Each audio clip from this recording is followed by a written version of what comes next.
तो दोस्तों फरी एक वक्त खेतम आई गया छे અને આજે એક એવા વેલા વિશે વાત કરીશું જેનું આયુર્વેદમાં બહુ મહત્વ છે। કહેવાય છે કે એનો ફૂલો આવો એ જો ઉકાળીને પીવો તો તમારા શરીરમાં સ્ટેમિના ઓછી થઈ ગઈ હોય તો આવી જાય।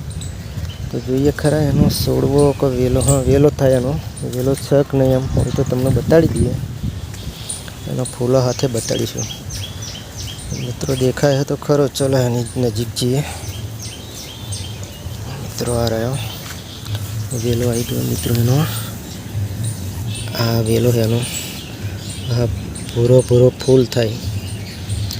હવે બે ચાર કલરનો આવે, વ્હાઈટ કલર આવે, આપણે વ્હાઈટ જોયો હો અને આ ભૂરા કલરનો જોયો। શું રહ્યો ભૂરા કલરનો હો, જો ઘણો હો અહીં આગળ ફૂલો આ રહ્યા। આ એનો પોદો હો ના એનો ફૂલો, આ એની શેગો થાય। જો આ પાપડીઓ જેવી આ શેગો એની આ રે જો આ એની શેગો બધી। હવે આયુર્વેદમાં એવું કહે છે કે આ ફૂલો જે આવે એનો ઉકાળવાનો ચો લગી ઉકાળવાનો, જો લગી ધોરો ના થાય ને તો લગી ઉકાળવાનો, અને જે 10-15 ફૂલો લેવાનો, વધારે નહીં।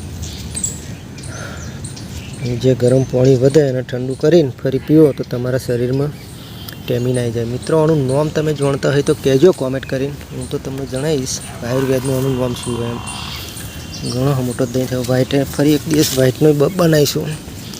આ એનો વેલો હજો, એનો ફૂલો આને કહેવાય અપરાજિતા। મિત્રો આને અપરાજિતા કહેવાય, કારણ કે આનો પીવાથી બહુ તાકાત આવે શરીરમાં, સ્ટેમિના મળી રહે। તમારા શરીરમાં સ્ટેમિના ઓછી થઈ ગઈ હોય તો આનો ફૂલો ઉકાળીને એનો કારો બનાવીને પીજો તો શરીરમાં થોડી સ્ટેમિના આવી જાય। જો આ મિત્રો એના ફૂલોનું નામ છે અપરાજિતા કહેવાય એનું। તમે શું કહો કોમેન્ટ કરીને જણાવજો, અને વિડીયો પસંદ પડ્યો હોય તો શેર, કોમેન્ટ અને લાઈક કરજો। જય માતાજી।